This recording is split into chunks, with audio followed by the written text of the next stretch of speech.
बिस्मिल्लाहिर्रहमानिर्रहीम। अजीज तलबा, हमारी आज की डिस्कशन मैग्नेटिज्म के बारे में है। आज हम अपने कोर्स का एक नया चैप्टर स्टार्ट करने जा रहे हैं, इंट्रोडक्शन टू मैग्नेटिज्म। आज हम थोड़ी सी इंट्रोडक्टरी बात करेंगे, मैग्नेटिज्म का हिस्टोरिकल बैकग्राउंड देखेंगे, कुछ कॉमन टर्म्स देखेंगे और मैग्नेटिज्म की क्लासिफिकेशन के बारे में थोड़ा सा देखेंगे कि मैग्नेटिज्म की किस किस तरह की क्लासेस जो है वो हो सकती हैं और आगे चल के उन जो क्लासिफिकेशन होगी उसको फर्दर डिटेल में चैप्टर के अंदर हमने स्टडी करना है। तो ये बेसिकली एक इंट्रोडक्टरी लेक्चर है हमारे चैप्टर मैग्नेटिज्म का। तो सबसे पहले हम देखते हैं कि मैग्नेटिज्म का हिस्टोरिकल बैकग्राउंड जो है वो क्या है। तो हिस्ट्री की जब हम बात करते हैं तो हम जो है वो देखते हैं कि कब इसका इंट्रोडक्शन कब ये इंट्रोड्यूस हुई, कब पता चला मैग्नेटिज्म का। तो इसमें काफ़ी सारे पॉइंट्स हैं हिस्टोरिकल बैकग्राउंड में कि कुछ मटेरियल ऐसे एग्जिस्ट करते हैं जो एक दूसरे को अट्रैक्ट करते हैं। ठीक है, इस प्रॉपर्टी को हम जो है वो मैग्नेटिज्म कहते हैं। मटेरियल्स की ऐसी प्रॉपर्टी जो नेचुरली ऐसे हैं जो एक दूसरे को अट्रैक्ट कर सकते हैं, इस प्रॉपर्टी को हम उनकी मैग्नेटिज्म कहते हैं। और ऐसे जो मटेरियल हैं वो आमतौर पे हमारी कॉमन जो जबान है उसमें हम उसे मैग्नेट्स कहते हैं। कहाँ से शुरू हुआ, कैसे पता चला? तो बेसिकली जो ग्रीक्स हैं और चाइनीज हैं, दिनों फ्रॉम वेरी इनिशियल ईयर्स, तकरीबन 2500 ईयर्स अगो, जब ग्रीक्स ने जो है वो एक ऐसे स्टोन को जानते थे, लोड स्टोन कहते थे उसे, या मैग्नेटाइट आज का उसका साइंटिफिक नेम है, मटेरियल जो आयरन की नीडल को अट्रैक्ट कर सकता था। तो वो ऐसे मटेरियल को जानते थे, ग्रीक्स जो हैं, यूनानी जो हैं, वो ऐसे मटेरियल को जानते थे जो आयरन की नीडल को अट्रैक्ट कर सकता था। और आज उस मटेरियल को, लोड स्टोन को, हम मैग्नेटाइट कहते हैं। 12वीं सेंचुरी में जो है वो लोड स्टोन को इस्तेमाल करके चाइनीज ने जो है वो एक कंपास बनाई जिसे कंपास नीडल कहते हैं।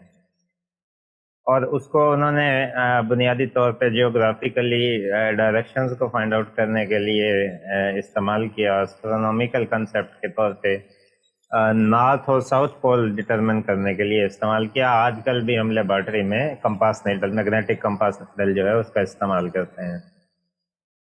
और वो कंपास नीडल जो है वो अब बहुत सारी एप्लीकेशंस में जो है वो इस्तेमाल की जाती है। ट्रैवलिंग करते हुए लोग जो है उसे इस्तेमाल करते हैं। मुस्लिम जो हैं वो किबला की डायरेक्शन जो है वो फाइंड आउट करने के लिए कंपास नीडल आमतौर पर इस्तेमाल करते हैं। 1819 में हंस क्रिस्टन और स्टिड ने एक्सीडेंटली ये नोट किया कि जब किसी कंडक्टर से करंट पास होता है तो उसके करीब पड़ी हुई जो मैग्नेटिक नीडल है उसमें डिफ्लेक्शन पैदा होती है। ठीक है, ये एक एक्सपेरिमेंटल ऑब्जर्वेशन थी। तो उसने ये भी ऑब्जर्व किया कि अगर करंट की डायरेक्शन को रिवर्स कर दें तो डिफ्लेक्शन की डायरेक्शन जो रिवर्स हो जाती है।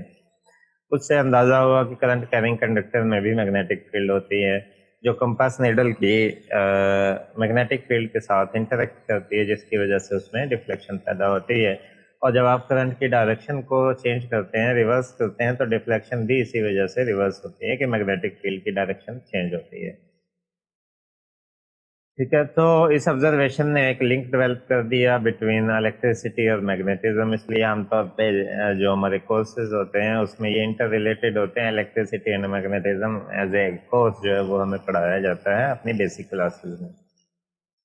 इनमें बहुत सारे इंपॉर्टेंट लॉज हैं, जैसे एम्पेयर लॉ है, गॉसेस लॉ है, फैराडे लॉ है। और इन्होंने बहुत सारे एक्सपेरिमेंट किए और लिंक डेवलप किया इलेक्ट्रिसिटी और मैग्नेटिज्म में। और सबसे जो इसमें इम्पोर्टेंट है वो जेम्स क्लार्क मैक्सवेल है। उसने बुनियादी तौर पे कुछ सेट ऑफ इक्वेशंस इंट्रोड्यूस करवाई थी जिन्हें हम मैक्सवेल इक्वेशंस कहते हैं, जिसने इलेक्ट्रिसिटी और मैग्नेटिज्म को यूनिफाई करने की जो है वो कोशिश की थी।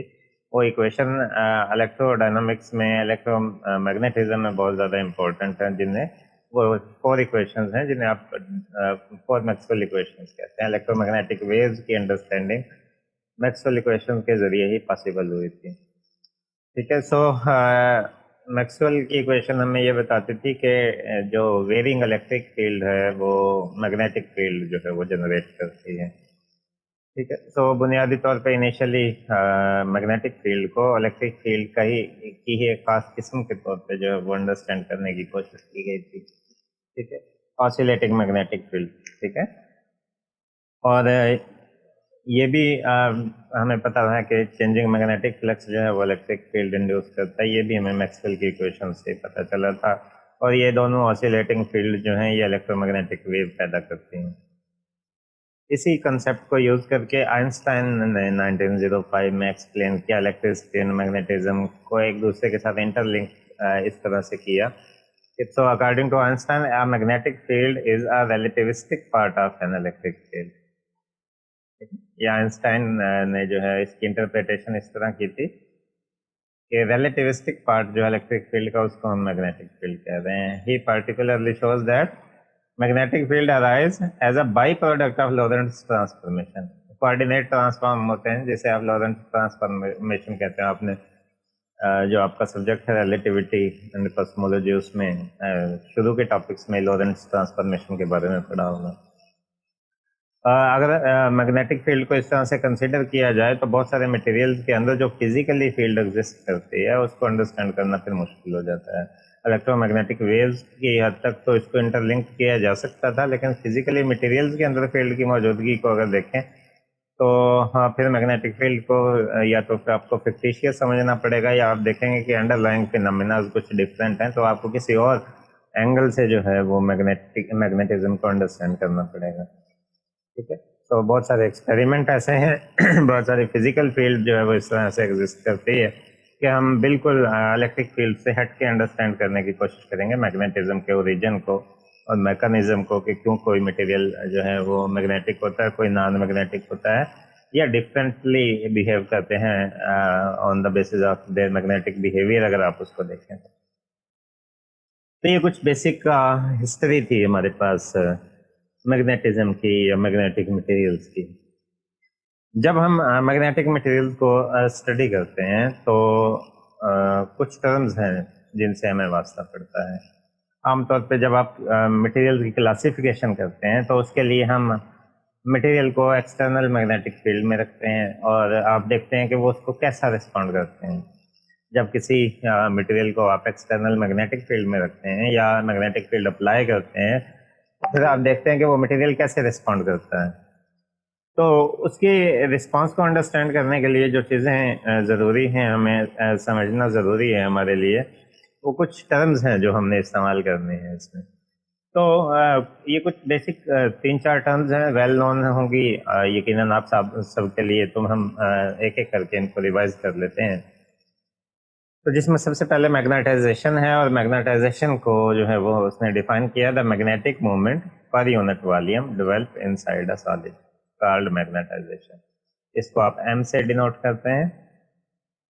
ठीक है, एम कैपिटल एम से डिनोट करते हैं, इसे मैग्नेटाइजेशन कहते हैं। Magnetic movements per unit volume. ठीक है, किसी भी सॉलिड मटेरियल को आपने मैग्नेटिक फील्ड में रखा, इट गेट मैग्नेटाइज, तो उसमें जो मैग्नेटिक मूवमेंट इंड्यूस हुआ एक्सटर्नल मैग्नेटिक फील्ड की वजह से पर यूनिट वॉल्यूम, उसकी जो मेजरमेंट है उसको आप मैग्नेटाइजेशन कहते हैं। एक और पैरामीटर हम इस्तेमाल करते हैं, उसे कहते हैं मैग्नेटिक ससेप्टेबिलिटी। काई सिंबल से आमतौर पे हम इसको रिप्रेजेंट करते हैं, मैग्नेटिक ससेप्टेबिलिटी। इसको डिफाइन करते हैं, it is the measure of quantity of the magnetic material. ठीक है, and is defined as the magnetisation produce per unit applied magnetic field. कितनी मैग्नेटिक फील्ड अप्लाई करते हैं और तो उससे कितनी मैग्नेटाइजेशन इंड्यूस होती है। सो बेसिकली ये मैग्नेटिक मटेरियल की क्वांटिटी को डिफाइन करता है, कितना मैग्नेटिक मटेरियल जो है वो आपके पास मौजूद है। इसको मैथमेटिकली आप डिफाइन करते हैं, chi is equal to magnetisation per unit applied magnetic field. अब यहाँ आपने एक और नई टर्म इंट्रोड्यूस करवा दी, एच। एच क्या है जी? H is the strength of magnetic field applied. Magnetic field जो आपने अप्लाई की है उसकी स्ट्रेंथ या इंटेंसिटी कितनी है, मैग्नेटिक फील्ड इंटेंसिटी भी कहते हैं। जैसे इलेक्ट्रिक फील्ड में आप ई यूज करते हैं, यहाँ पे मैग्नेटिक फील्ड में आप एच इस्तेमाल करते हैं। वहाँ पे इलेक्ट्रिक फील्ड इंटेंसिटी होता था, यहाँ पे मैग्नेटिक फील्ड इंटेंसिटी की टर्म जो है वो हम इस्तेमाल करते हैं। काई जो है वो रेशो है मैग्नेटिक ससेप्टेबिलिटी मैग्नेटाइजेशन की और मैग्नेटिक फील्ड इंटेंसिटी की। तो दोनों बुनियादी तौर पे वेक्टर क्वांटिटी हैं।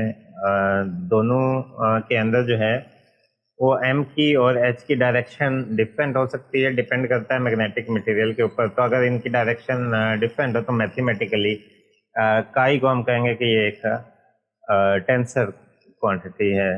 लेकिन अगर आपके पास एक आइसोट्रोपिक मीडियम हो जिसमें डायरेक्शंस जो हैं वो अलाइन होती हैं, एक ही जैसी होती हैं, एम की और एच की सेम डायरेक्शन में होते हैं, तो वहाँ काई की डायरेक्शन इंपॉर्टेंट नहीं होती। हम कहते हैं कि मैग्नेटिक ससेप्टेबिलिटी फिर एक स्केलर क्वांटिटी होती है। और दूसरी बात इसकी इनकी यूनिट्स, तो मैग्नेटाइजेशन की यूनिट होती है ampere per metre, magnetic field intensity की यूनिट भी होती है एम्पेयर पर मीटर। तो काई चूंकि इन दोनों की रेशो है तो काई जो है वो एक डायमेंशनलेस क्वांटिटी है। सो इफ एम को अगर आप ग्राम्स में ले लें, ठीक है, refers to gram of molecule, then susceptibility is termed as molar susceptibility. ठीक है, तो अगर मैस को मखसूस पार्ट जो है वो मैस के यूनिट के साथ जो है वो ले लिया जाए, तो फिर ससेप्टेबिलिटी के साथ जो है हम सबस्क्रिप्ट एम जो है वो इंट्रोड्यूस काई एम लिख देते हैं उसको, और उसको हम पढ़ते हैं molar susceptibility of a material. Next term जो हमने देखनी है वो है मैग्नेटिक इंडक्शन, या इसको आप मैग्नेटिक फ्लक्स डेंसिटी भी कहते हैं। ठीक है, that is produced as a result of applied magnetic field. ठीक है, एच फील्ड आपने अप्लाई की, उसकी वजह से जो मैग्नेटिक इंडक्शन है या मैग्नेटिक फ्लक्स है पर यूनिट वॉल्यूम जो इंड्यूस हुआ, उसको आप बी से रिप्रेजेंट करते हैं। ठीक है, और उसका रिलेशनशिप ये है mu naught H plus mu naught M के बराबर। ठीक है, म्यू नॉट जो है आपका, ये टर्म जो आप इस्तेमाल करते हैं इसे कहते हैं permeability of the free space, और वैक्यूम भी कह सकते हैं। इसकी वैल्यू है 4 पाई इंटू 10⁻⁷ हेनरी पर मीटर।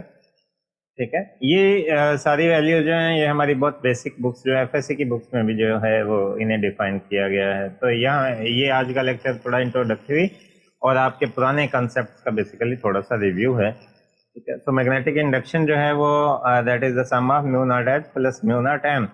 एच जो है अप्लाइड मैग्नेटिक फील्ड है, और एम जो है वो मैग्नेटाइजेशन अगर मटेरियल की है तो आपके पास, और म्यू नॉट जो है यहाँ पे कांस्टेंट है। सो मैग्नेटिक फ्लक्स जो है वो अप्लाइड फील्ड के की इंटेंसिटी के डायरेक्टली प्रोपोर्शनल है, और फिर उसके साथ किस चीज़ के प्रोपोर्शनल है, मैग्नेटाइजेशन के प्रोपोर्शनल है। तो ओवरऑल जब आप कैलकुलेट करेंगे तो दोनों का सम जो है यहाँ पे इम्पोर्टेंट है, एच प्लस एम के डायरेक्टली प्रोपोर्शनल है, और म्यू नॉट यहाँ पे कांस्टेंट ऑफ प्रोपोर्शनैलिटी है, उसे हम कहते हैं परमिएबिलिटी ऑफ फ्री स्पेस। ये जितने भी परमिटिविटी है, ससेप्टेबिलिटी है, मैग्नेटिक फील्ड इंडक्शन है, मैग्नेटाइजेशन है, जितने भी आगे डिस्कशन डिटेल में जब हम जाएंगे तो हर टॉपिक के अंदर ये टर्म्स जो हैं वो यूज होंगे, इसलिए इनके बारे में जानना पहले ज़रूरी है मैग्नेटिक मटेरियल की डीप एनालिसिस पर जाने से पहले।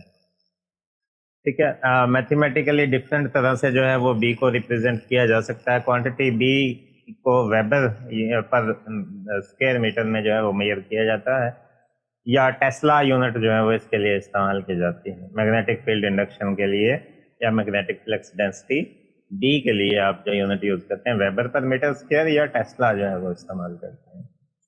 ठीक है, अब थोड़ा सा मॉडिफाई कर सकते हैं बी के रिलेशनशिप को। आपने काई को जो है वो डिफाइन किया था, chi is equal to M over H. ठीक है, और यहाँ आपने बी को डिफाइन किया B is equal to mu naught H over M. ठीक है, सो अगर काई की ये वैल्यू जो है यहाँ पे आप इंट्रोड्यूस करवा दें, काई की वैल्यू इंट्रोड्यूस करवा दें यहाँ पे। ठीक है, मिसाल के तौर पे आपने एम की जगह पे जो है काई एच पुट कर दिया, एम की जगह पे काई एच पुट कर दें, एच कॉमन ले लें तो ब्रैकेट में 1 प्लस काई बन जाएगा। अब ये जो सारी value mu naught into 1 plus chi, इस चलें जी, हम बात कर रहे थे B is equal to mu H के बराबर आ जाता है हमारे पास। तो म्यू को जो है हम परमिएबिलिटी ऑफ द मीडियम कहते हैं, और जो काई के लिए जिस तरह हम कहते थे कि अगर नॉन आइसोट्रोपिक मीडियम हो तो म्यू जो है वो टेंसर होगा, और अगर आइसोट्रोपिक मीडियम हो जिसमें एम और एच जो है वो सेम डायरेक्शन में हो तो फिर ये स्केलर क्वांटिटी होगी आइसोट्रोपिक मीडियम के लिए, ठीक है। और इसकी कोई डायमेंशन नहीं होती, जिस तरह permeability of the free space mu naught की कोई डायमेंशन नहीं होती, क्योंकि रेशो से आप उसे कैलकुलेट करते हैं। इसके साथ साथ एक टर्म जो लास्टली हमने इंट्रोड्यूस करवानी है वो है रिलेटिव परमिएबिलिटी। इसको आप म्यू आर से रिप्रेजेंट करते हैं और इसको यूज करके बुनियादी तौर पे आप कंपेयर करते हैं permeability of the medium to permeability of the free space, और मैथमेटिकली आप इसको लिख सकते हैं mu R is the ratio of mu over mu naught, ठीक है। अगर इसको आप बी के रिलेशनशिप में इंट्रोड्यूस करवाएं तो म्यू की जगह पे आप लिख सकते हैं म्यू नॉट म्यू आर, ठीक है। और बी का ये रिलेशन आपके पास है, इसके साथ अगर इसको कंपेयर करें तो रिलेटिव जो आपके पास परमिएबिलिटी है वो 1 प्लस काई के बराबर आ जाएगी। तो अगर फ्री स्पेस के लिए देखें in the absence of any magnetic material, magnetization जो है वो 0 के बराबर होगी, क्योंकि कोई मटेरियल है ही नहीं तो मैग्नेटाइज किसने होना है, ठीक है। जो परमिएबिलिटी ऑफ द मीडियम है वो permeability of the free space होगी, म्यू आर की वैल्यू जो है वो आपके पास 1 के बराबर आ जाएगी, काई जो है वो 0 हो जाएगी। ससेप्टिबिलिटी है वो भी मीडियम डिपेंडेंट है, मीडियम नहीं होगा तो ससेप्टिबिलिटी भी 0 होगी। तो उस केस में फ्री स्पेस में बी और एच का ये रिलेशनशिप है, बी और एच एक दूसरे के डायरेक्टली प्रोपोर्शनल होते हैं। फ्री स्पेस में या वैक्यूम में मैग्नेटिक फील्ड इंटेंसिटी को बढ़ाते हैं तो मैग्नेटिक इंडक्शन जो है वो बढ़ती है। तो ये कुछ हमारे पास बेसिक टर्म्स थी जो कि किसी भी मैग्नेटिक मटेरियल को अंडरस्टैंड करने के लिए, उसके रिस्पांस को अंडरस्टैंड करने के लिए हमारे काम आती हैं। लास्ट में हम जो है वो टाइप्स की बात करेंगे, टाइप्स ऑफ मैग्नेटिज्म।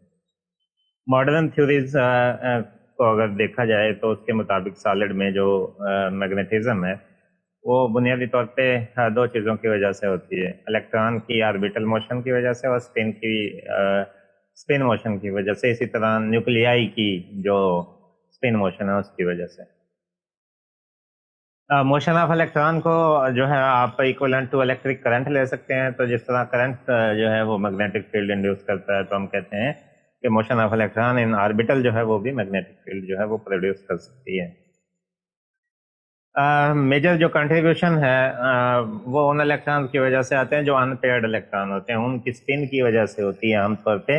जो वैलेंस शेल इलेक्ट्रॉन होते हैं, जो अनपेयर्ड इलेक्ट्रॉन होते हैं, उनकी वजह से है, ठीक है, जिनकी वजह से मैग्नेटिक मोमेंट जो है वो इंड्यूस होता है। तो सारे इलेक्ट्रॉन, कोर के इलेक्ट्रॉन जो है वो मैग्नेटिज्म में हिस्सा नहीं लेते, बल्कि वैलेंस शेल के जो इलेक्ट्रॉन है, बेसिकली जो अनपेयर्ड इलेक्ट्रॉन होते हैं, जिनके पेयर नहीं बनते, उनकी कंट्रीब्यूशन होती है टोटल जो परमानेंट मैग्नेटिक मोमेंट होता है किसी भी मटेरियल का, ठीक है। सो a number of such magnetic moments may align themselves in different direction to generate a net non-zero magnetic moment. So different material में जो इन इलेक्ट्रॉन पेयर्ड इलेक्ट्रॉन की वजह से जो मैग्नेटिक मोमेंट होगा उनकी अलाइनमेंट ऐसे हो सकती है, डोमेन्स का कंसेप्ट आपने पढ़ा होगा एफएससी में। अलाइनमेंट ऐसे हो सकती है कि मैग्नेटिक मोमेंट एक दूसरे को सपोर्ट भी कर सकते हैं, कैंसिल भी कर सकते हैं, और उसका रिजल्ट जीरो भी आ सकता है, नॉन जीरो भी आ सकता है। तो आपको डिफरेंट तरह के मैग्नेटिक मटेरियल जो है वो मिलते हैं ऑन द बेसिस कि मैग्नेटिक मोमेंट्स एक दूसरे को किस तरह अलाइन करते हैं। आते कहाँ से हैं? अनपेयर्ड वैलेंस इलेक्ट्रॉन की वजह से होते हैं, ठीक है। तो जो नेचर है मैग्नेटाइजेशन की, basically it depends upon number of unpaired valence electron present in an atom of the solid, ठीक है। और दूसरी चीज जो है वो रिलेटिव ओरिएंटेशन है मैग्नेटिक मोमेंट्स की।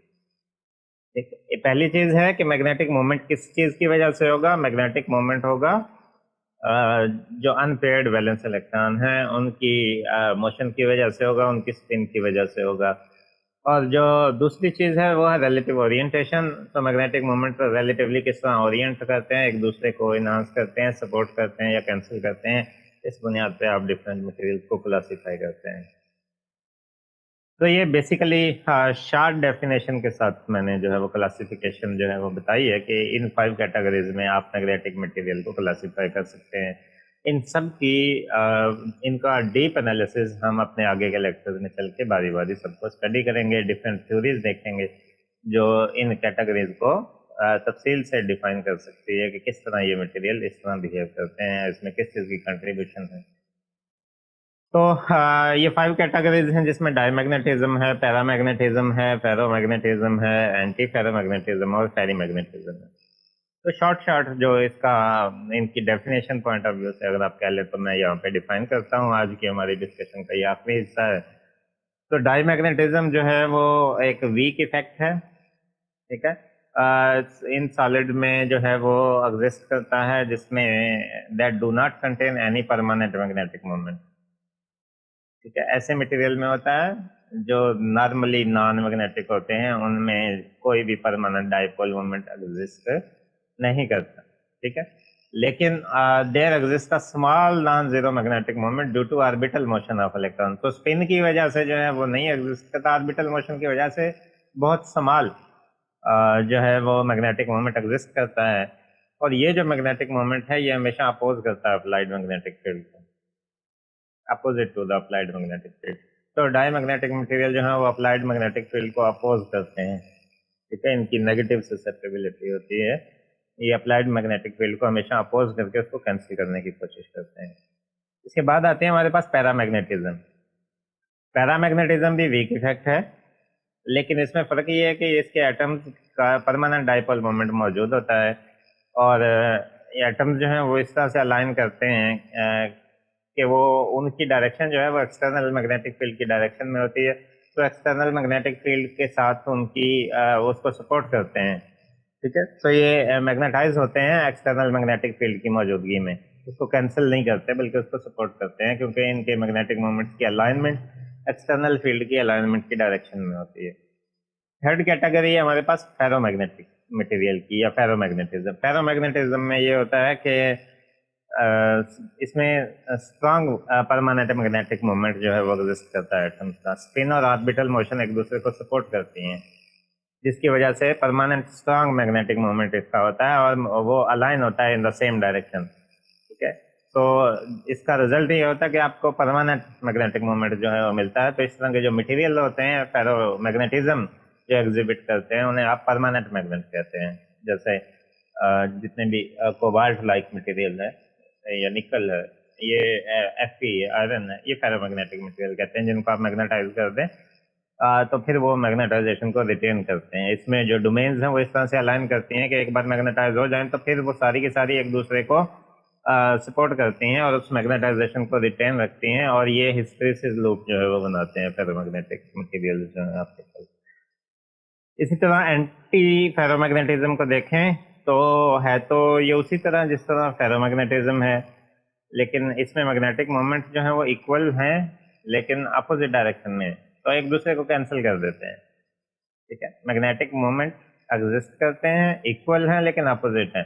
फेरोमैग्नेटिज्म में एग्जिस्ट करते थे और इक्वल थे लेकिन सेम डायरेक्शन में थे, तो एक दूसरे को सपोर्ट करते थे। इसमें एक दूसरे के इफेक्ट को एंटी फेरोमैग्नेटिज्म में कैंसिल करते हैं, क्योंकि जो मैग्नेटिक मोमेंट्स हैं वो इक्वल हैं और अपोजिट डायरेक्शन में हैं, तो कंप्लीटली कैंसिल आउट कर देंगे एक दूसरे को। इसी तरह हमारी जो आखिरी क्लास है फेरीमैग्नेटिज्म।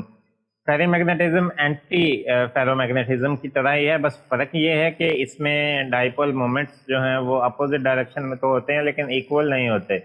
इक्वल ना होने की वजह से वो एक दूसरे की कंप्लीट कैंसिलेशन नहीं कर सकते। तो अगर वो एक दूसरे की कंप्लीट कैंसिलेशन नहीं करेंगे तो किसी एक डायरेक्शन में आपको मैग्नेटिक मोमेंट जो है वो net non zero magnetic moment मिलेगा, जिसकी वजह से कुछ ना कुछ मैग्नेटिज्म ये मटेरियल एग्जिबिट करेंगे। तो ये फिनोमेना फेरी मैग्नेटिज्म कहलाता है, ये फिनोमेना फेरी मैग्नेटिज्म कहलाता है। तो ये क्लासिफिकेशन में हमारी आज की डिस्कशन का आखिरी हिस्सा था। मैं उम्मीद करता हूँ आपको आज की डिस्कशन की समझ आई होगी। Thank you very much students for your attention.